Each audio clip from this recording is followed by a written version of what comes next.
Ezra Levant here, hosting today's live stream because we have an emergency.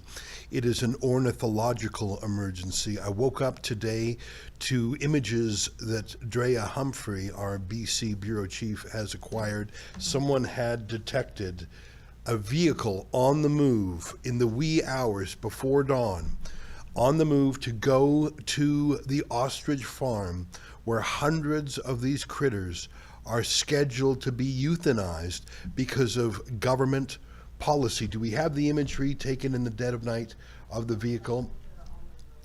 Well, let me read the caption from Drea above this imagery.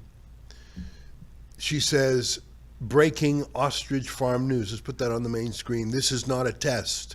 Rebel News has received intel that officers and cull vehicles have left the hotels they were parked at in Vernon, which is a city in British Columbia, and are en route to the farm." That was their staging area, their base camp. Reports of 3 unmarked cars already passing Lumbee, approximately an hour and 15 minutes away, are coming in.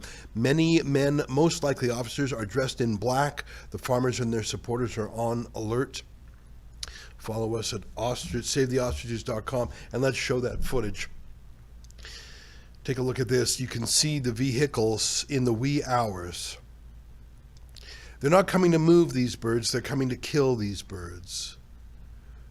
And there's nothing wrong with the birds. These birds are not unhealthy. These birds have been healthy for hundreds of days, yet because of COVID-style rules, they have to all be killed, says the Canadian Food Inspection Agency. However, there's no science behind this. That's one of the things that I think has struck a chord with people, is it is the same pointless folly, the same subjective, unscientific BS, the same authoritarianism.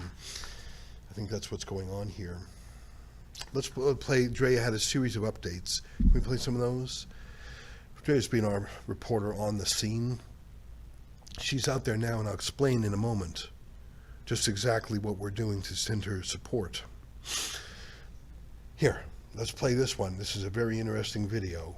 It's about 2.5 minutes long. Take a look. There's a lady, there's somebody screaming. The neighbor was screaming right next to where we were standing back there. And I got this. There's a man running out of a house with a jerry can. What? Out of their house. Wearing all black. And a mask. So this guy's not, he's wearing a mask. And he just fire. Who is He this? walks back towards her house.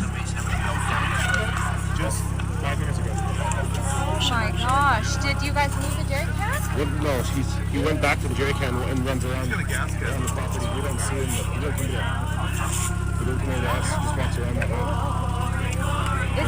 This is on Universal Ostrich Farm property? This is the neighbor's property. Okay. And they were standing just behind us. So he came out with a jerry can near the property, and then a woman came out, yelled at him, and he took the jerry can away, correct? Yeah. She pushed him out or was screaming at him. He ran away, threw the jerry can, then went back towards the house. She's pushing him or yelling at him, and then he walks back towards his jerry can, walks around the property with a mask on. I don't know. We haven't seen this guy before. So that is crazy. I'm going to try to find the lady who witnessed that closer and was screaming at him. But obviously I can't say the two are connected. But if you recall my previous reports, not one but 2 ostriches have mysteriously died. Both, the farmers say both of them were shot. And the RCMP has never been able to figure out who has done that. Again, I can't say it's connected, but you have a masked man showing up when they know that the cops are already here, and so are the CFIA, with a jerry can, a woman who appears to know him, yelling like, I would assume she's saying, "Stop it," and he gets his jerry can and leaves. So, you guys, this is a crazy story, and I'll take this moment to remind you that not only are the farmers taking care of nearly 400 ostriches, not only are they taking on this fight for the freedom to farm, freedom to have the food you want, freedom to have property rights, freedom to be able to explore different science than Big Pharma wants to explore. They are also caring for a paraplegic husband and father. in the house. So that is something to consider right now. Who is going to take care of him while this is all going down? Especially, I don't know, if the farmers say we're not leaving these birds, what happens next? Very interesting. You know, there was actually a suspicion that a drone was used. So let me, now I have not been following this as closely as Drea has. She's been all over this story. In fact, she's there right now. One of the things we're doing right now is we are rushing reinforcements to Drea. She is in the heart of British Columbia, and she's not near Vancouver. It's many hours drive for her. She went there hastily because they heard that a police raid was imminent, and you saw those shocking images of the trucks on the move in the wee hours. Normally we send Drea there with two assets. Number one, an RV, a place to live in, and number two, a Starlink. And the reason we do that is this ostrich farm is in the middle of the country. It is not near anything. In fact, the closest hotel is, I think, 3 hours away. So Drea is there right now in a tent. And the internet she has is very spotty. So Sheila Gunn-Reid, our chief reporter, is coming to the rescue. Do we have Sheila's video? Sheila's coming to save the day. Take a look at this video that she recorded, about an hour ago. It's an 11-hour drive. Sheila's leaving Fort Saskatchewan, Alberta, making her way down to Calgary, where she will pick up our Starlink. Then from Calgary, she will head to the area, the ostrich farm. Being a reinforcement, she will support Drea as a journalist, and she will also bring a camper for Drea to stay in and a Starlink so we can get actual data out of there. It's so bad, we have such trouble getting video out of there, and if today's the big day, we need eyes on the ground. Here, take a look at Sheila's video. Sheila Gunn-Reid for Rebel News. It's about 9:45 Mountain Time. I'm in my yard right now, but I won't be for long. I've got an 11-hour drive ahead of me. As you can see behind me, I'm loaded up. I've got my little home-built micro trailer project with me. I'm headed to Edgewood, BC, to Universal Ostrich Farm to help out my friend Drea Humphrey, who has been working around the clock as the Canadian Food Inspection Agency is set to impose a cull on 400 healthy ostriches because the birds were exposed to avian flu approximately 250 days ago. Now, the birds are healthy. The Canadian Food Inspection Agency refuses to test them to make sure they're healthy or sick before they kill them. And the worst part about all of this is that these are not birds fit for human consumption. They're not even birds meant for cowboy boots. These are birds that are used in research for diseases like avian flu and even COVID-19. And if these birds are killed, that research is dead too. But the RCMP descended on the farm this morning, and Drea has been working quite literally around the clock. From what I understand, she's been sleeping on the ground in a tent, and I think I can help her, maybe give her a warm, dry place to sleep. Maybe we'll switch spots. I know that she's doing all of her own camera work. She's also struggling with upload speed, so I'm going to swing through Calgary before I head to Edgewood to pick up the company. Anyways, we got the point. So, as you know, Sheila is very handy. She has RVs and campers and strong vehicles, etc. She herself has a Starlink at her home because she lives in the country. She's a part of a farming family. So I think she will come bringing a proper camper for Drea to stay in and a Starlink, so hopefully we can get lots of info from the ground. I understand that there is some internet there because there is a live feed of the ostrich farm itself. And if you guys are able to do so, I'd like to keep that live feed on during today's broadcast in case the cull happens during the hour we're on air. Now, I'm not saying that's going to happen. I believe the police are being very cautious and taking careful steps because, first of all, this issue has been open for hundreds of days. For hundreds of days, this farm has defied the demands that these birds be culled. You know what? I have Sheila on the phone here. Let me see if there's something. Sheila, I'm live on the live stream. I'm putting you on speakerphone. Is this Okay. Go ahead. So you're on Not- speakerphone. Okay, well, I was just giving you an update as to what I was doing so that you know. Okay. I am on my way to Calgary right now. I'm about an hour and a half, 2 hours from Calgary. Yeah. I'm going to grab the company. I'm grabbing the company Starlink from there. I have my little Green Goblin home-built micro trailer so that Drea doesn't have to sleep on the ground when I get there. And I'm going to do my best to help her in any way that I can, because I know she's been working around the clock. Even if I can offer some relief to her so that she can go steal a nap while one of us continues to document what's happening at the farm. That's my goal for right now. Okay, well, that's great. Thank you for doing that. That is such a long drive, 11 hours. That's just crazy, and you're going to be tuckered yourself when you get there. But thanks for going to showing her support. I think keeping her going is obviously job one, and getting that Starlink up, because it's so far out in the middle of the wilderness. Like, this farm is in the middle of, I'm not going to say the middle of nowhere, because everywhere is somewhere, but to get better internet feed is so critical. It's possible, because we're looking at a live feed of the Ostrich right now, the Ostrich farm, because there's a chance there will be a police raid now. But I think, I was just about to say before you called, I think the police are going to take their time, because this matter's been going on for hundreds of days. It's not actually a regular police matter. It's a food police, Canadian Food Inspection Agency matter. So I'm not sure if the regular cops are thinking, oh, great, what are we doing with this BS? So they have no desire to bust heads or anything. And if there is going to be some political or passive resistance, I think the police wants to be very careful. I think that if it's the RCMP who are being dispatched, in a way, this isn't their rodeo. This is on the food inspection people. So I think if there's some resistance, and we're going to show some images shortly of logs being put across the road, I wouldn't be surprised if these police take days to make their move. You know, I don't disagree with you. This is what we've seen with the churches and with Chris Scott and the whistle stop. It didn't surprise me to see that the police showed up in the wee hours of the morning. You know, Sheila, I think we have a connection with Drea right now. Let me sign off, Sheila, and I think we've got Drea from her cell phone. So I'll talk to you later, Sheila. Okay. Okay, bye. Not a boss, thanks. Well, there you have it. Sheila Gunn-Reid called literally, but I see that Drea has some signal, and let's quickly connect with her while we do. Drea, how you doing? Oh my goodness, boss. It has been quite a day. All of the supporters have been, no one slept a wink.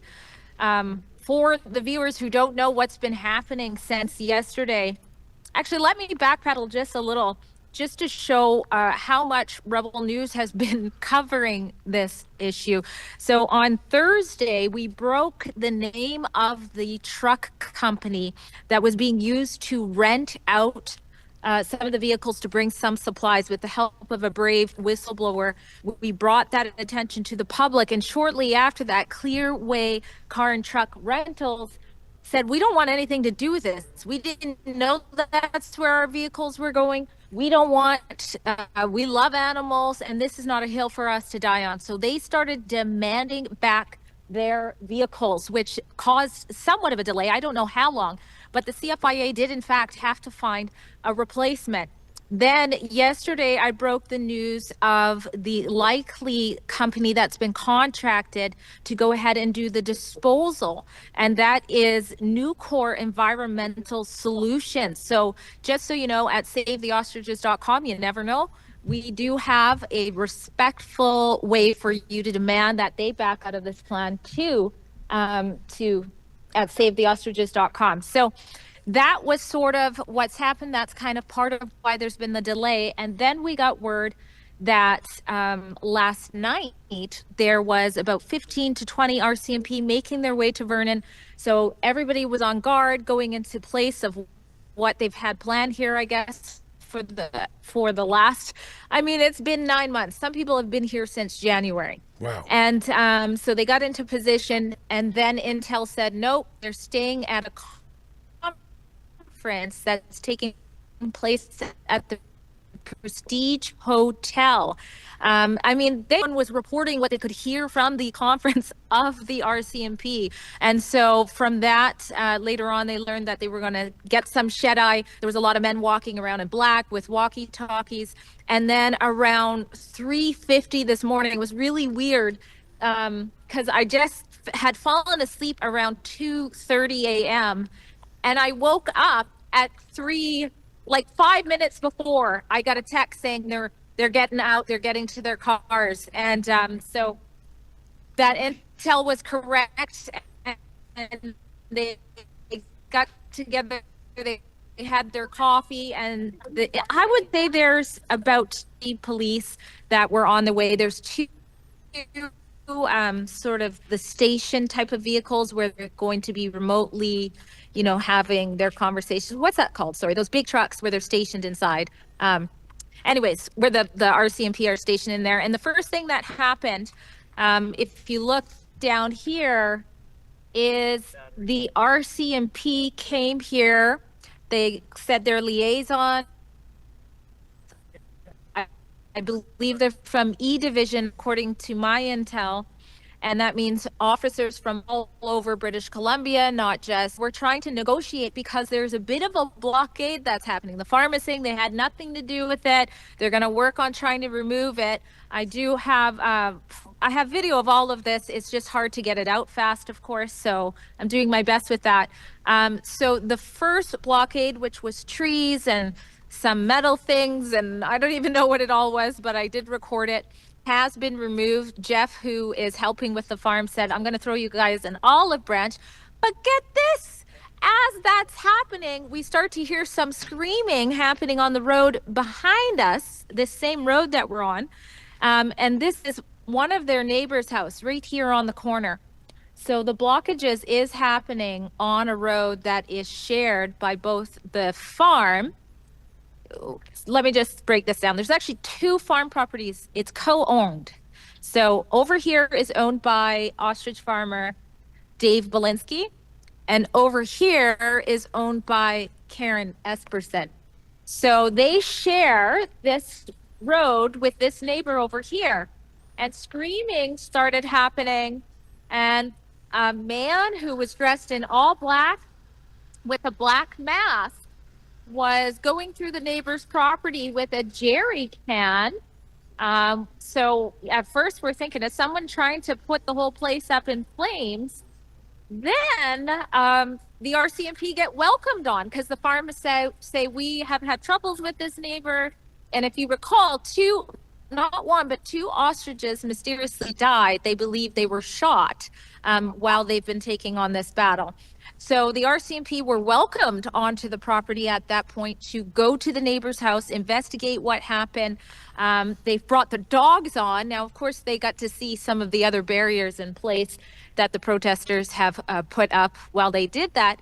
But then the plot thickens, and one of the supporters says it was me, and he claims it was him, and the RCMP arrested him. He was not wearing the same outfit.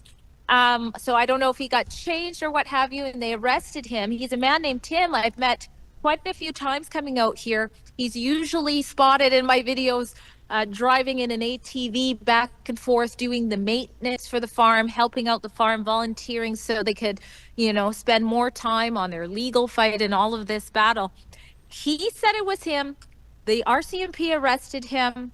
I did some interviews with some of the people here on the farm, and they just don't believe it's him. Some of them think so weird.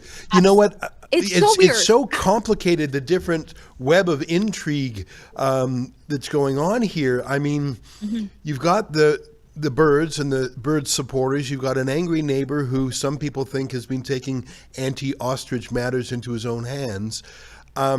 We played the clip of the shouting and the guy in the jerry can, and now to have a bird ally say it was him, it's a mystery. It's layers of mystery upon mystery. I just want to say, just before I saw you were online, I got a call from Sheila Gunn Reid, our chief reporter. She is en route to you. It is not a quick journey. It is an 11-hour journey. And it sounds to me she's about an hour into it. She's got to go down to Calgary, get the Starlink. She's got a camper van. Because I understand you're staying in a tent on the ground. Is that right? Well, I must admit there is a lovely supporter who has put me in quite the glamping tent. It's a teepee tent. So it's not as bad as it sounds. And she's got an air mattress for me. So I can show you. It's one of those teepee tents down there. Okay, well, that's super nice of them. I know you had that RV that we crowdfunded for you, but I saw you in Calgary on Friday, and I know you had to race back to BC. You were giving a speech at a conference in Friday, but then when you heard about the ostrich news, you flew down there faster than an ostrich can run, and so you didn't have time to get the RV again, and the internet is the main thing, I think. Although we're able to connect with you a little bit this way. So you think the police came on to sort of scout it out. Let me ask you, have you seen any police drones or helicopters in the sky? Well, it looks like maybe we have So we're getting reports that there are helicopters. This is why we want the Starlink, because the connection is pretty iffy. Sorry, keep going. I think we have you back now. Go ahead.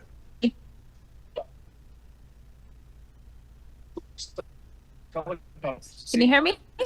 Yeah, we can hear you. Go ahead. Hello? Yeah. That there are helicopters at St. George. People are claiming they are military helicopters nearby. So I think I very delayed because I think you're responding to something I said quite some time ago. Isn't that very interesting? Can you hear me?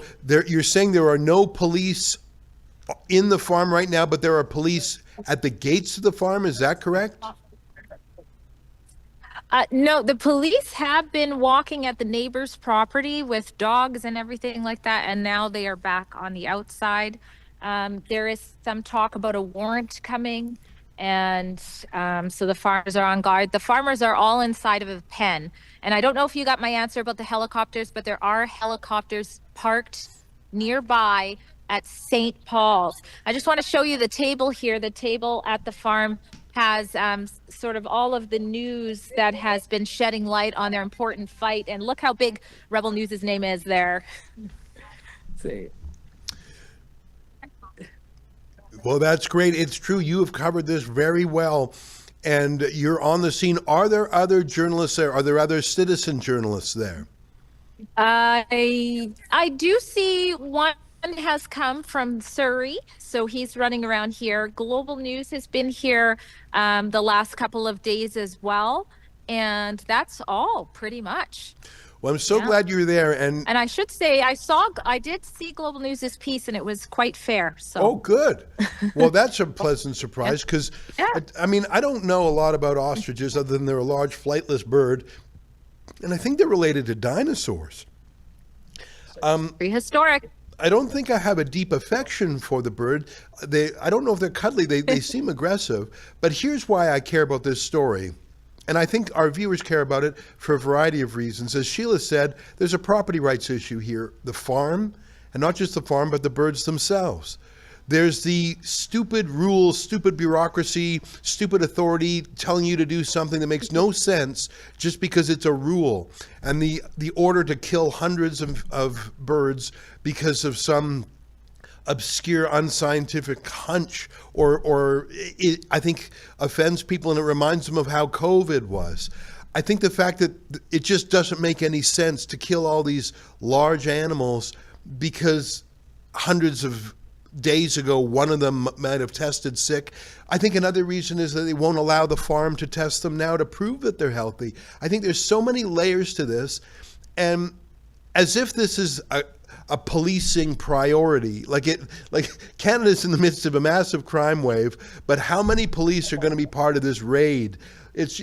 Are those some of the reasons this story has resonated? Because I like animals. I love dogs. I haven't really thought about ostriches with some friendliness, but now I feel protective of the ostriches.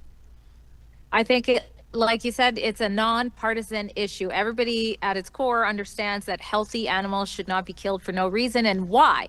Why are you not retesting them? Why do the farmers go to jail if they spend their own money to test them? And I should point out that not a single ostrich behind me has ever been tested. These are all untested birds. It's just 2 of the very young deceased carcasses that were tested with an anal swab with the PCR test, to which a scientist I interviewed had already said was overcycled when he looked through the information.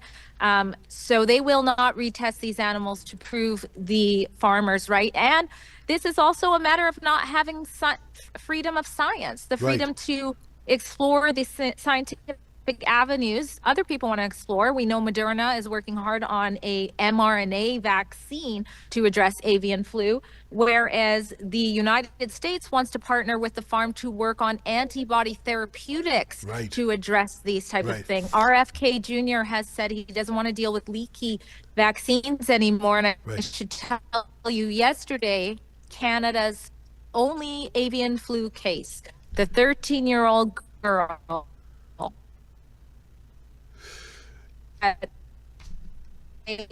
looks like the cell connection is faded just for a second, but I tell you, when I hear COVID-19, when I hear Moderna, oh my gosh, this is I get my hackles up, and I think a lot of people do, because we know how unscientific that was, and how stupid many of their arbitrary rules was. Hey, let me ask you a question. I think you can hear me now. You just faded out for 1 second there.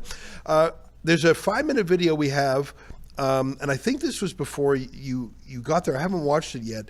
You've described it as RCMP officer Paul Britton was on the farm. You said you thought it was to do a visual check before the pre-cull briefing, as in how many vehicles or protesters are present.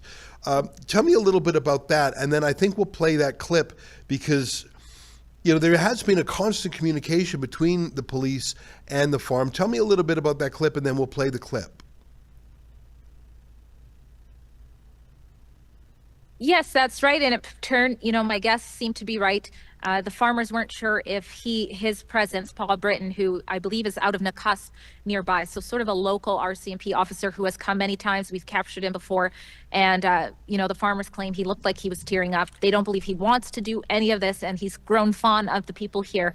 But they thought that his presence might mean, around the corner, it was about to go down. I actually had some intel from someone who has worked this kind of thing, and they did say, no, there's going to be a final briefing. The RCMP, they're going to treat this like a big situation, and they are going to do a final briefing with everyone at a nearby hotel. And sure enough, that's exactly what happened. They went back, they stationed in Vernon, they got a boardroom, they all met at the Prestige Hotel, they had their meeting, and then they dispersed to 2 other hotels for the night.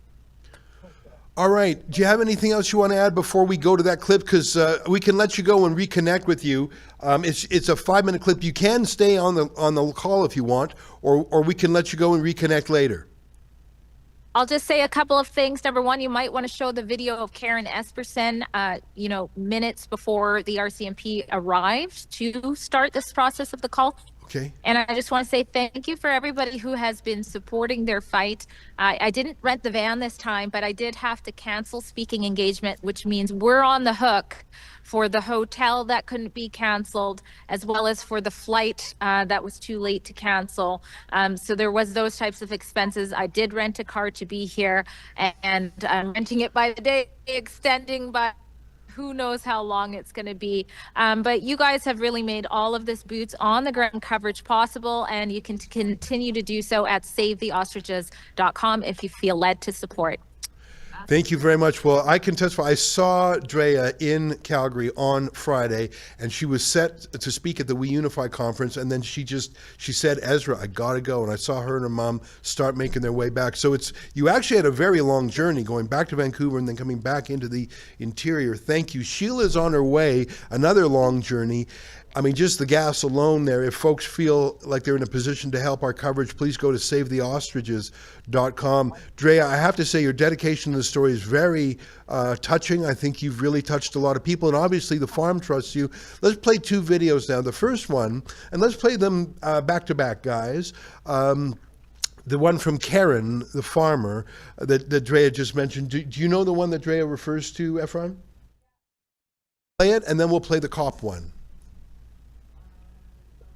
Thanks, Drea. Talk to you soon. Thank you. Or we can play the police one now, and we can play the other one from the farmer right after.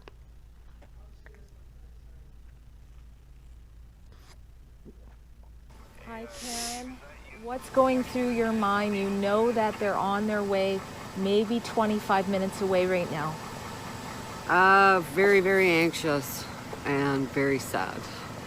I can see a hen right behind you here. The rest are sleeping. Tell us a little bit about your time with them, how much love, care, it's been both ways. It's 35 years. It's our life. It's our entire life could be gone in a moment. All their heartbeats. These animals don't deserve this. And this is not justice. They can't do this. There's got to be a miracle yet. There has to be. And I can't believe they've got some kind of army coming. It's like, are you kidding me? We're all peaceful people just trying to protect some animals. What do you want to say to the Canadian Food Inspection Agency about if they go through with this, what it means to Canada? It's a devastation to Canada. We are depleting our food source. We are losing an amazing science. We're just neglecting it more or less. We probably won't lose it because you can't kill this science now. It's out there. These have been the voice to get it out there. But you will be absolutely just doing Canadians a really bad justice here. This is showing that if you can do this to us, they'll be at your doorstep next. I promise you. Because there's no stopping them. This is our hope, Canada. This was our hope to stop and everybody to stand up. Thank you, Karen. Anything else you wanted to say or no?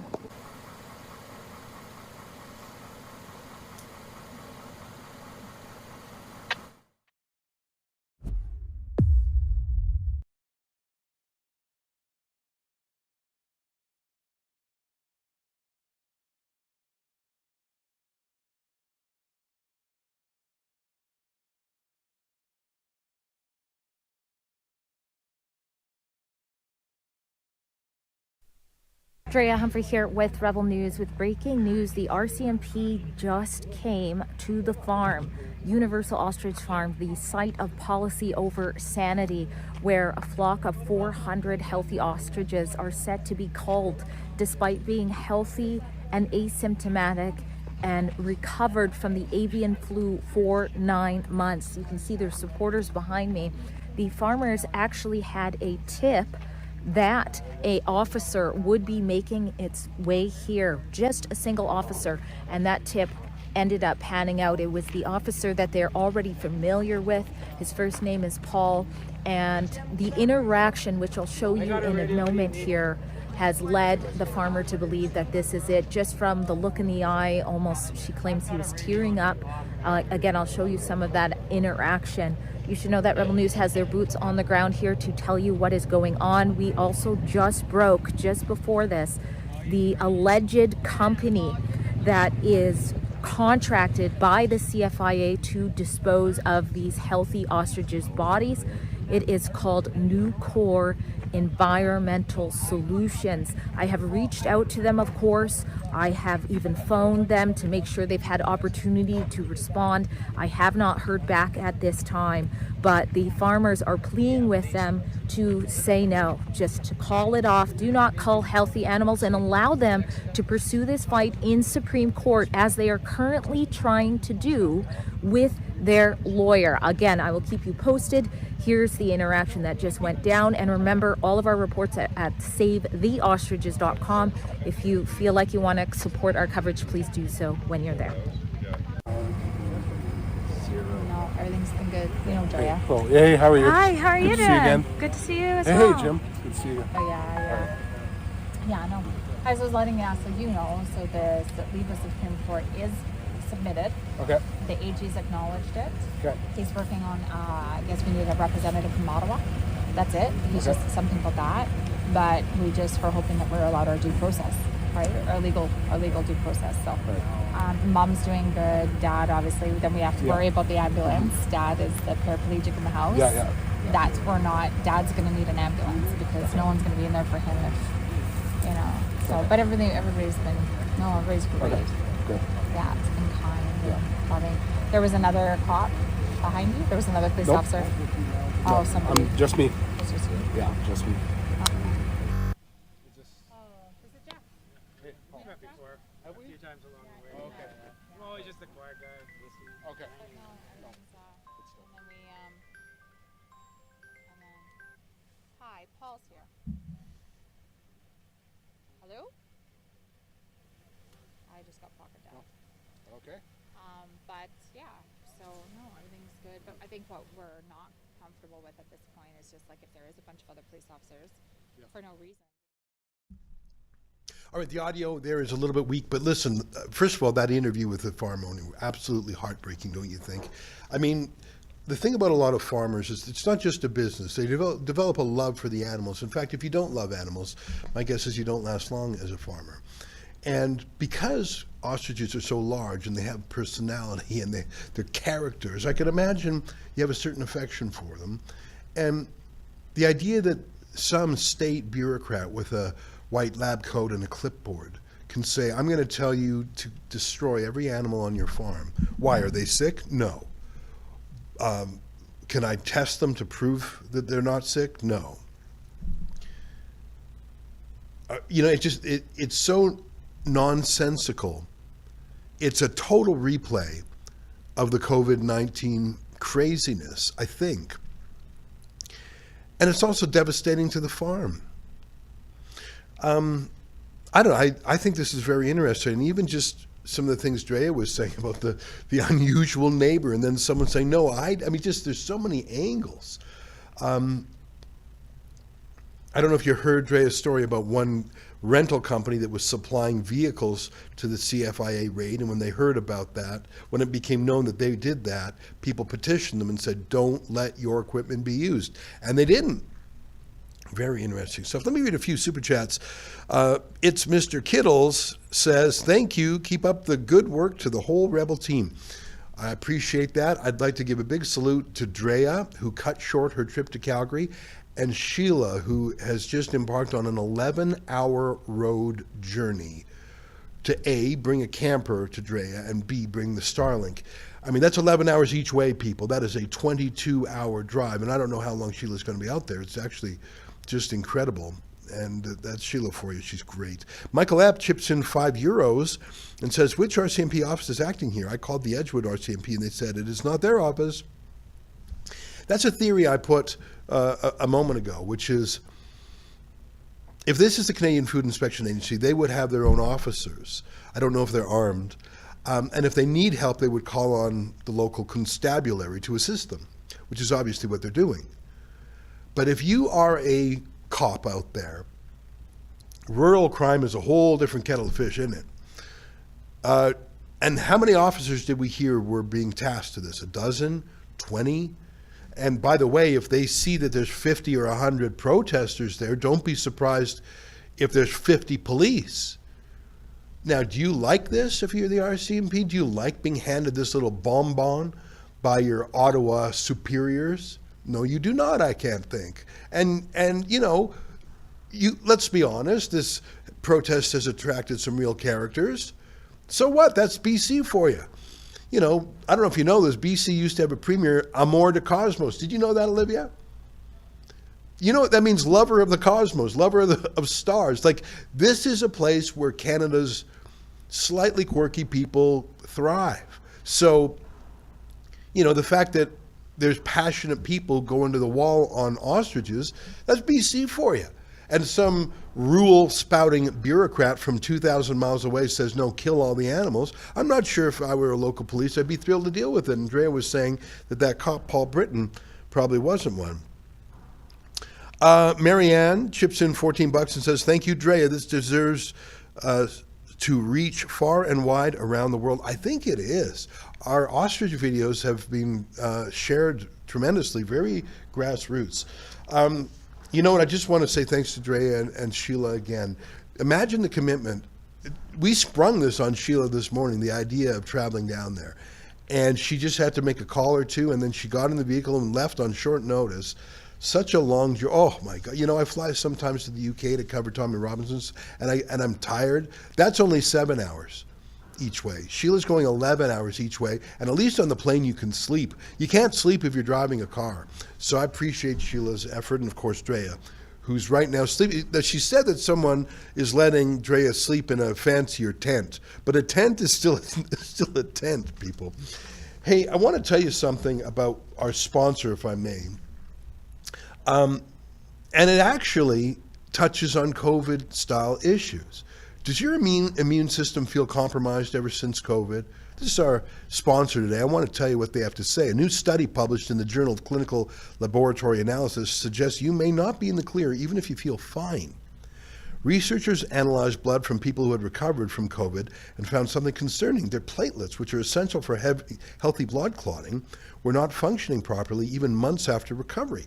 Other studies have found lingering spike proteins in the bloodstream and organs, causing immune system dysfunction and even mitochondrial damage, that's in the cells, whether from the virus or mRNA shots.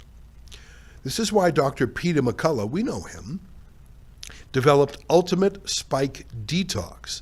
This doctor-formulated blend includes nattokinase to help break down spike protein, bromelain to support immune health, and turmeric with black pepper to reduce inflammation and repair cells. Take back control of your health today and head to twc.health/rebel and use code REBEL to get 10% off plus free shipping. Again, that's twc.health/rebel and use REBEL to get 10% off. It's time to own your own health. All right, what a delight to be associated with the Wellness Company. Thank you to them for being a sponsor of us. And we know Dr. McCullough, what a good egg, what a freedom fighter. All right, let's talk about this ostrich farm again. So here's my theory. Can I put my theory to you? This is in a remote area, and the thing about remote areas is it's hard to muster police resources. This is the difference between the trucker convoy in Ottawa, which is a city just under 1 million, and it's not too far away from the huge cities of Montreal and Toronto. So when the trucker convoy was in Ottawa, they had quick access to enormous numbers of police and, if needed, heavy equipment. Compare that to the border crossing at Coutts, Alberta, between Alberta and Montana. Very far from any police resources, the nearest city being Lethbridge, and that's not a huge city to begin with. So it made it logistically difficult for the police to crack down on the sympathetic Echo trucker convoy that was blocking the border there in February of 2022. And I remember there was this very dramatic moment, because we had a couple of reporters embedded there, where the police sort of came out in a show of force, and their goal was to scare off the local men. Well, the local men don't scare easy, and they outnumbered the police about 5-1, and they all came out. It was almost like some scene from, I don't know, William, what's the great movie about the Scottish freedom leader, William Wallace? Not Highlander, but anyhow, with Mel Gibson. Braveheart. Remember that scene in Braveheart where the armies are across the field? That's sort of what it was like. And the cops took a look around and they said, yeah, no, we'll come back another day. And I think the police are trying to figure out how to do it. And again, I don't think the police want to do it. This is some CFIA matter. And the police certainly don't want injuries. And they also know this. Every move they make is going to be filmed, right? I say it's not easy to be a cop in 2025. Political correctness, political marching orders, everyone's a critic, everyone's got a cell phone. So you're police. Now, you probably scoped this thing out 10 ways. You probably had plainclothes undercover cops on the scene. That's something we learned from Coutts, isn't it? That there were undercover operators in the saloon. In the case of Coots, at least one or two of the undercover cops were women who pretended to be romantically interested in the truckers. I don't know, but I bet you $1 that the cops have someone posing as a supporter in the farm to get intel, to see who's who, to see who the organizers are, to see what their systems are. I bet you they've droned the place. I bet you they've helicoptered the place. I bet you they've used telephoto lenses on the place. I bet you they've gone to whatever municipal office and checked out the plans for the buildings and other things. So I bet the police are taking their time. So this morning when I was talking to Sheila about it, the question was, would she even get to the farm on time, given that she's got an 11-hour drive?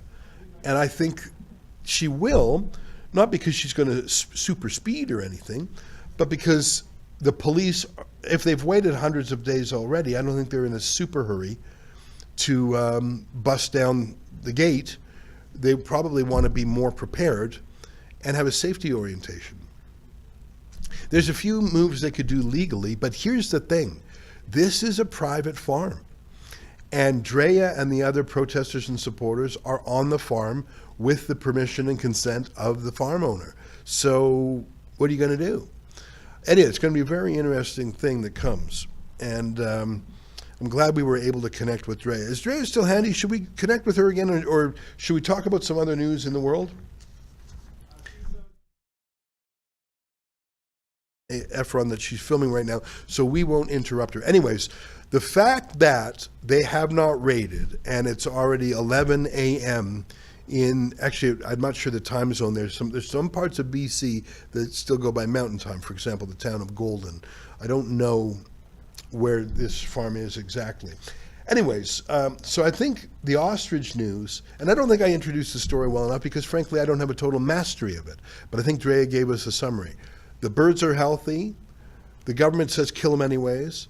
The farm owner says, no, let me prove to you that they're healthy. The government says, no, we won't let you. When private companies have offered their equipment to do the cull, a backlash has caused them to pull out. That's very interesting. There are reports of police meeting in Vernon nearby.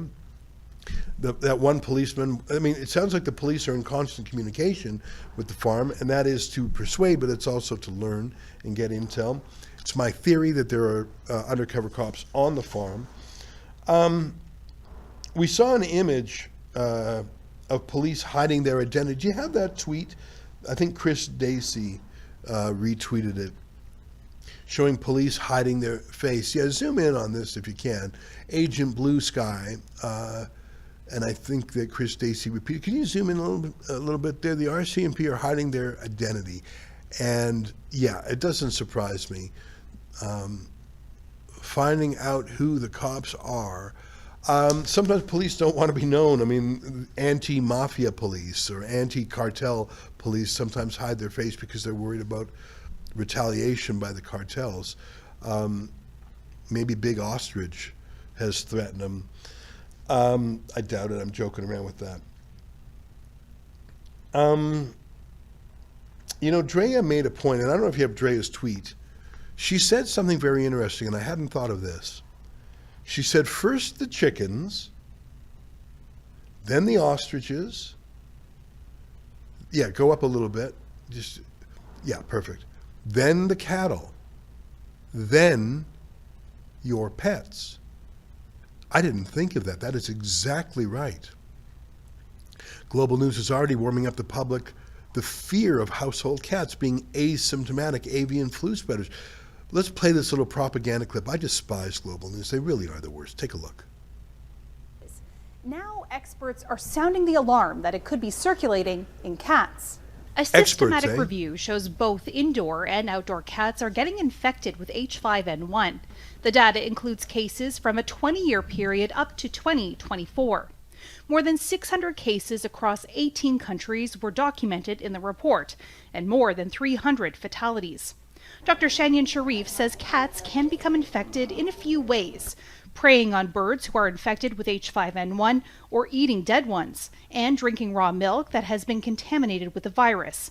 Often cats don't have signs and simply become carriers.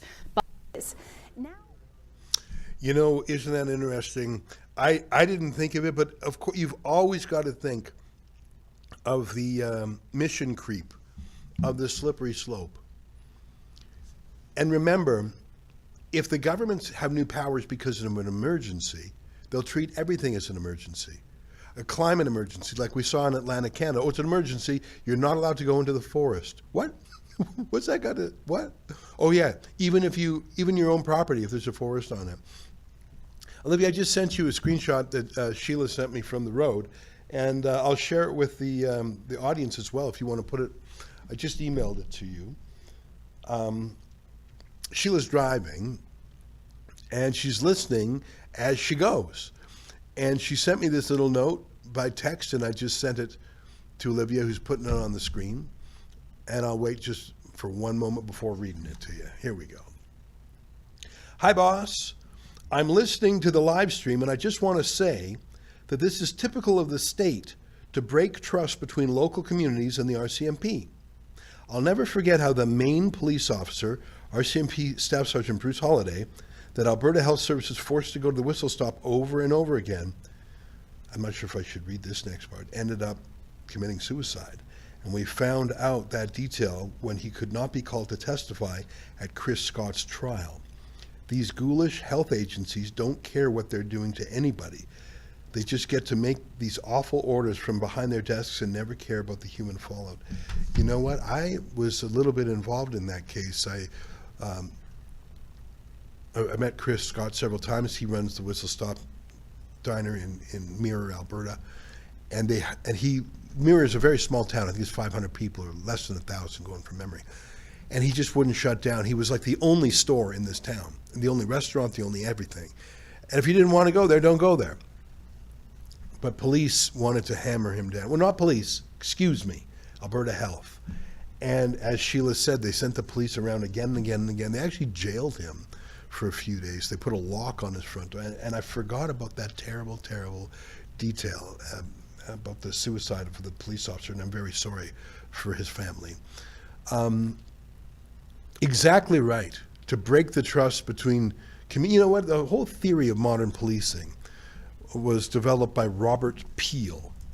And you might have heard of the nickname for British police, bobbies. You ever heard of that? Oh, here's a bobby. And it comes from his name, Sir Robert Peel. And you want to put Peel's rules of policing? Principles of law enforcement is what they were called. I'm just going to read, you can find them in a number of places online. Principle 1, the basic mission for which the police exist is to prevent crime and disorder. Principle 2, the ability of the police to perform their duties is dependent upon public approval of police actions. That's so important. That's the difference between a police state that treats everyone like an enemy and police in a democracy where everyone helps the police because they have delegated things to the police. Principle 3, police must secure the willing cooperation of the public in voluntary observance of the law to be able to secure and maintain the respect of the public. Principle 4, the degree of cooperation of the public that can be secured diminishes proportionately to the necessity of the use of physical force. So again, the British police are famous for their light touch. Principle 5, police seek and preserve public favor not by catering to the public opinion, but by constantly demonstrating absolute impartial service to the law. These are so good. Principle 6, police use physical force to the extent necessary to secure observance of the law or to restore order only when the exercise of persuasion, advice, and warning is found to be insufficient. Police at all times should maintain a relationship with the public that gives reality to the historic tradition that the police are the public and the public are the police, the police being only members of the public who are paid to give full-time attention to duties which are incumbent on every citizen in the interest of community welfare and existence. Principle 8, police should always direct their actions strictly towards their functions and never appear to usurp the powers of the judiciary. And finally, the test of police efficiency is the absence of crime and disorder, not the visible evidence of police action in dealing with it. Wow. Every single one of those principles is as relevant today as when they were written over a century ago. I love the idea that police are the public and the public are the police. It's just, what's the difference? Well, police do this full time, but they're doing no more than everyone else would do because we're all in this together. But to do that, and you'll notice the repeated importance placed on impartiality, not acting as judges, being neutral, nonpartisan goes without saying. Those are so important, and really, where else could rules like those have been founded but in the United Kingdom? And we have, the version I just read was from the Halton Peel police here in Ontario, which shows that they really are universal to the Western style of light touch policing by consent. So now if you've got some distant and partisan bureaucracy, if you've got some busybody in Ottawa or Hull, Quebec, or the nation's capital, some dreary,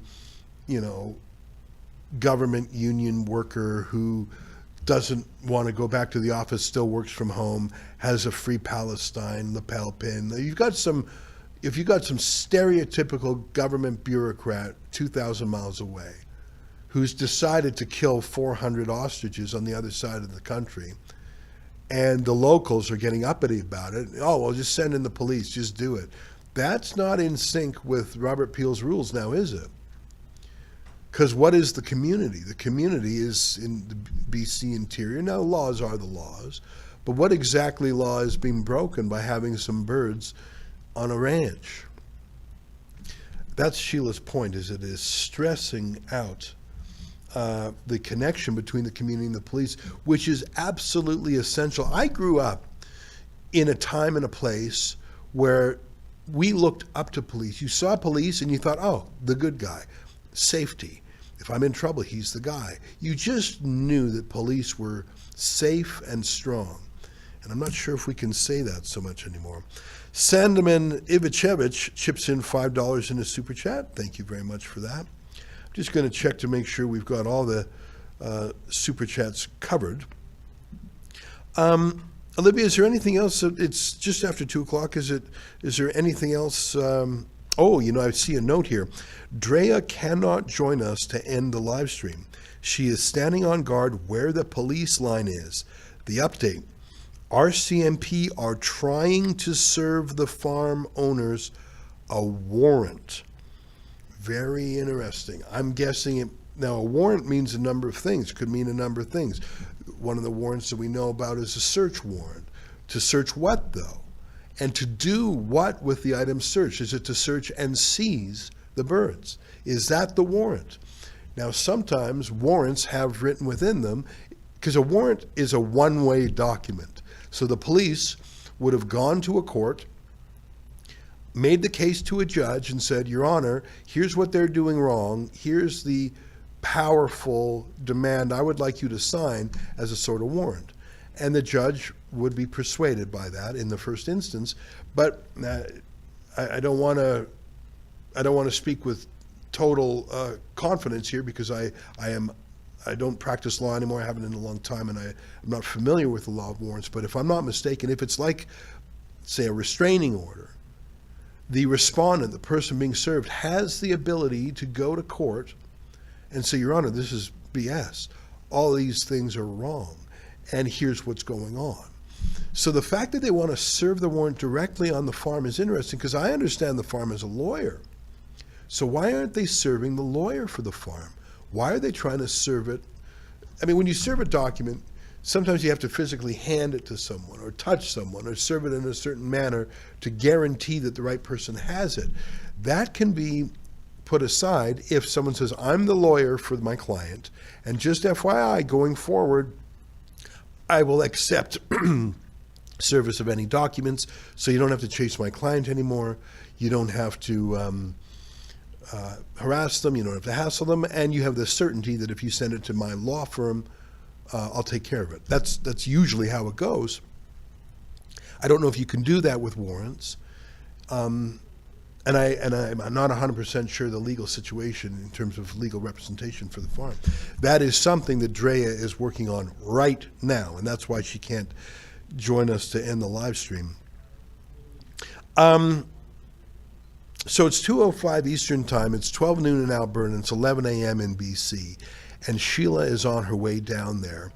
What I suspect will happen when Sheila arrives is, first of all, I think she's going to be exhausted, but at least Sheila and Drea will have a camper to stay in instead of a tent.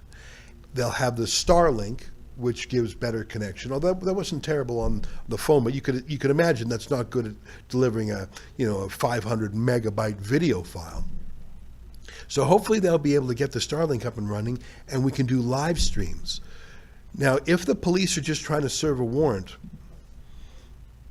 what happens if they can't? I don't know.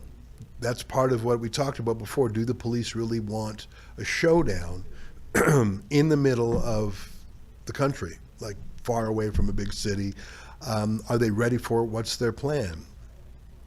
We don't know the answer to that.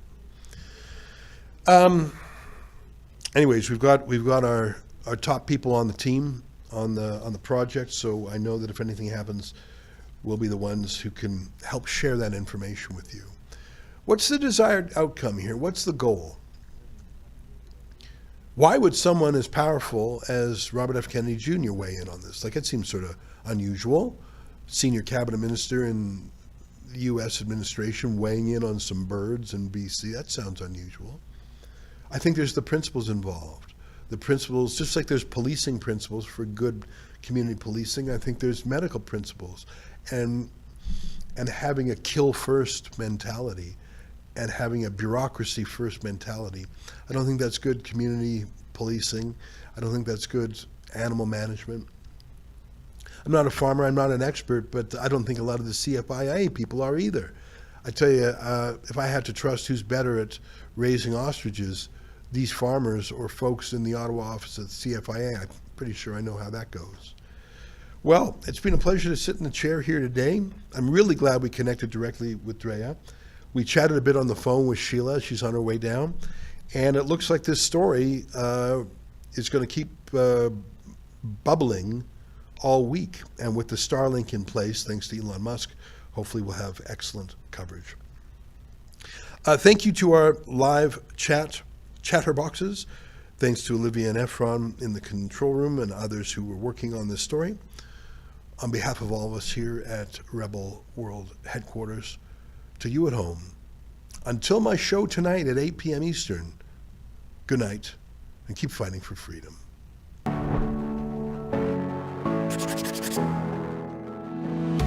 By connecting job seekers to work simulation and training, Workforce Alberta helps people change their story.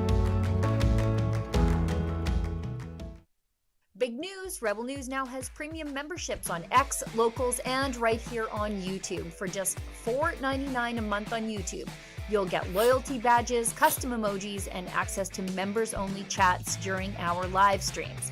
At $8.99 a month, you'll also unlock Rebel News Plus shows and our documentaries. But here's the catch.